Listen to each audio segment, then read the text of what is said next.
السلام عليكم ورحمة الله تعالى وبركاته. أهلا وسهلا بكم على قناة الجديد. لا تنسوا الاشتراك تفعيل الجرس ترك تعليق محفز لنا، وإذا كان عندك سؤال استفسار اتركه لنا أيضا أسفل هذا الفيديو في تعليق وسوف نرد عليك إن شاء الله في أقرب وقت.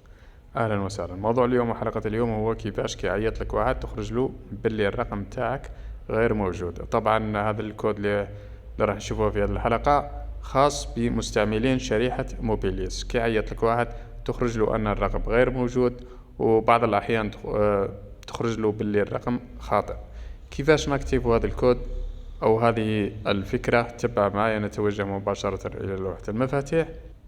بعد التوجه إلى لوحة المفاتيح تقوم بكتابة نجمة 21 نجمة ثم 0 0 0 0.